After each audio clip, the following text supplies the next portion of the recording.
for questions. I think we've got microphones in the back, so if you raise your hand, we will come and call on you. We've got about 10 minutes left for Q&A.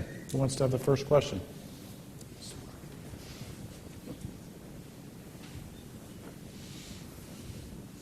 All right. No one feels strongly about anything?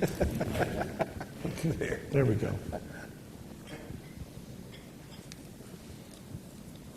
My name is George Granger.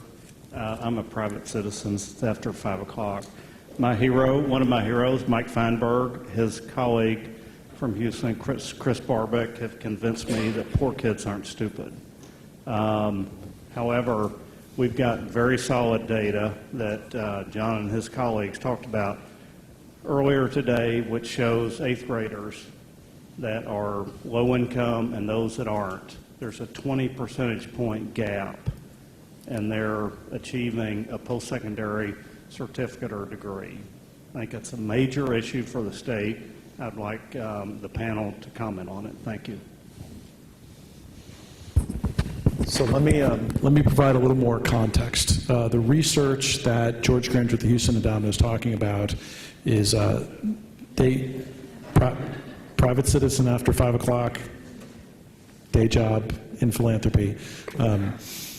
They commissioned a research study that looked at 100% of the 8th graders in the state of Texas, and then looked 12 years later, so this is class of 8th graders in 98, 99, 2000, 12 years later, how many of these 8th graders got a 4-year degree, a 2-year degree, a technical degree, or some type of workforce certificate. The statistic last year was basically 21%, and if you were low income, it was 11%. 28% and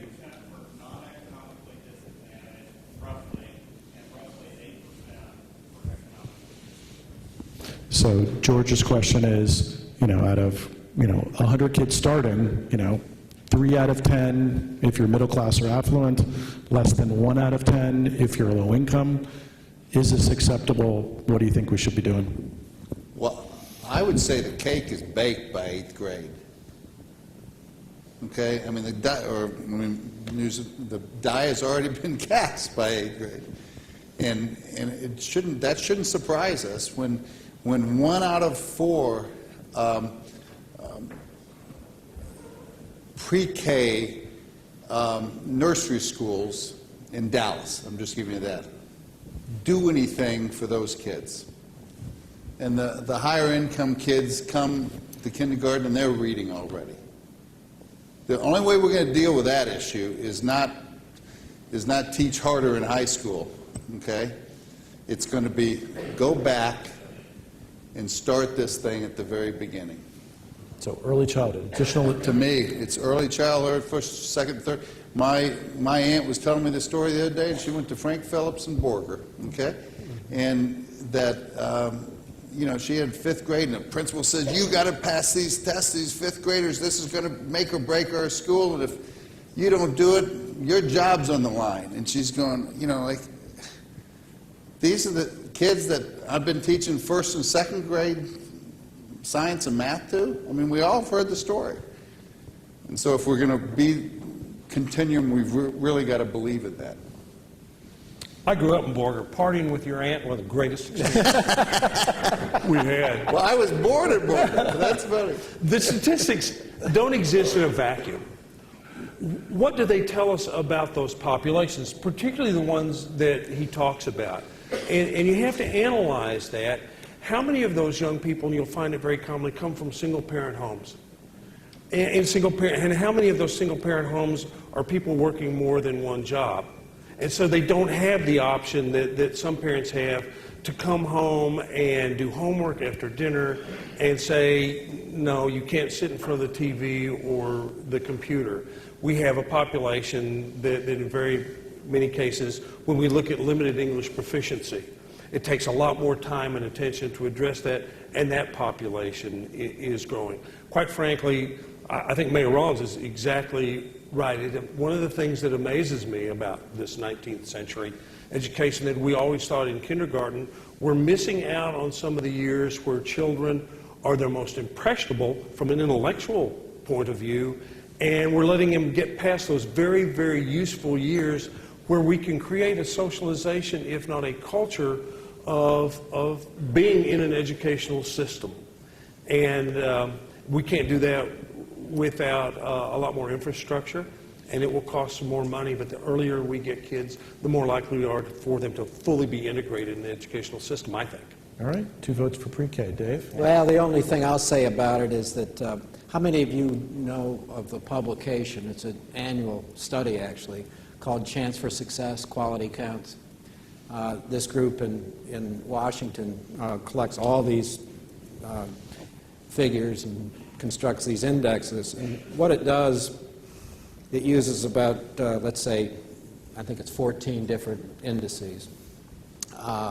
And it says if you're born in Texas, you know, essentially what are the chances of you getting a post-secondary degree? And then it simply ranks the states.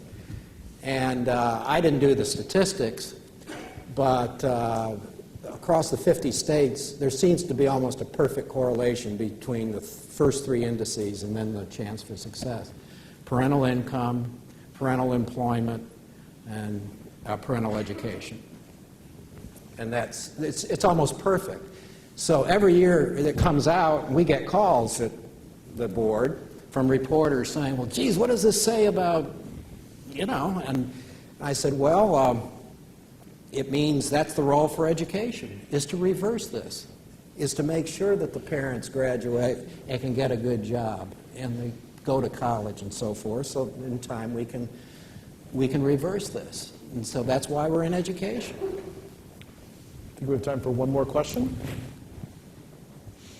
All right, I'll ask the last one. If there was one thing you could do in your sphere of authority and responsibility that would make a difference in syncing up K-12, higher ed, and workforce development, what would that one thing be? Syncing up those things with workforce. Yeah. We've been talking about demand-driven, what employers need, what are employers looking for.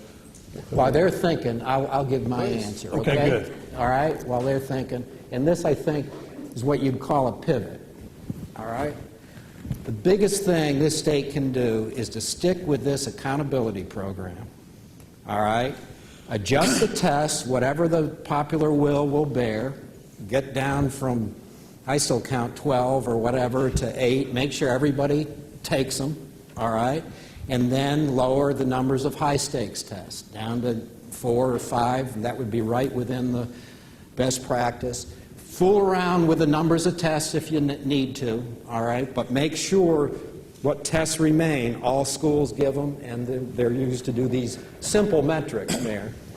And then really adjust the high-stakes test and make sure students aren't burdened by taking too many of those that count for high school graduation. But keep this other stuff, because you're going to look awful silly when all these other states follow your model and stick with it. Okay. Sort of parenthetically, there are a lot of states who, if they follow our model, are not going to stay with it the way it is now. It too must be a work in progress. I would think that as we reshape our career and technical programs to see to it that K through 12 prepares every young person for what is coming next, not to determine what their aspirations are going to be, but to see to it that we have the strongest possible academic programs, technical programs, but also that we have those for career and technical, so when people come out of the public school system, that they are ready to go in the workforce in some capacity, that every one of them will both be productive and have a marketable skill. So we're talking about changing it so we're focusing on 4-year, 2-year technical school with a certificate, but not tracking kids, but giving kids opportunities. I'm not going so far as certification in the 2-year post-secondary, but is part of public schools K through 12 to see to it that we're preparing young people for all of those pathways, be they academic or career and technical. Okay.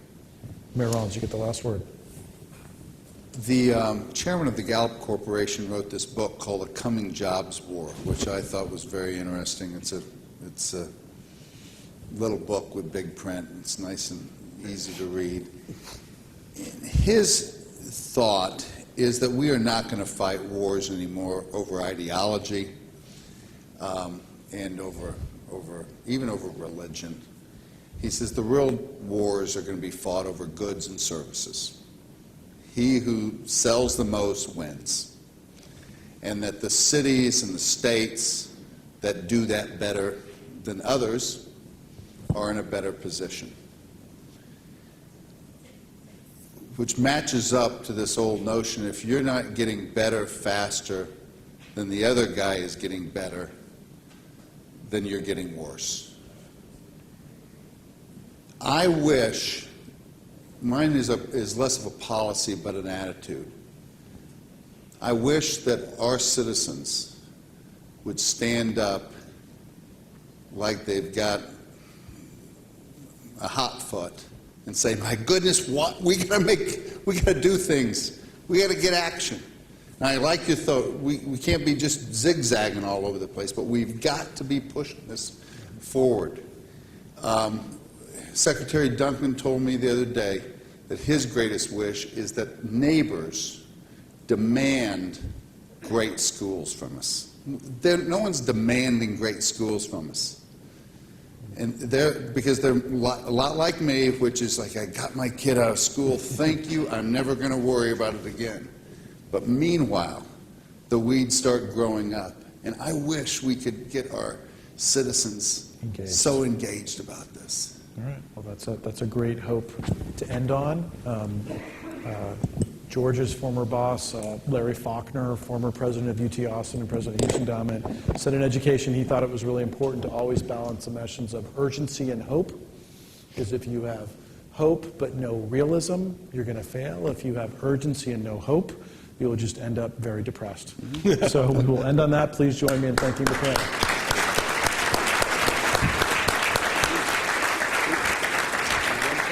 And that adjourns our 4th annual Educate Texas Leadership Forum. Thank you for participating. What a pleasure. Thank you. Yeah. Thank you. What a pleasure.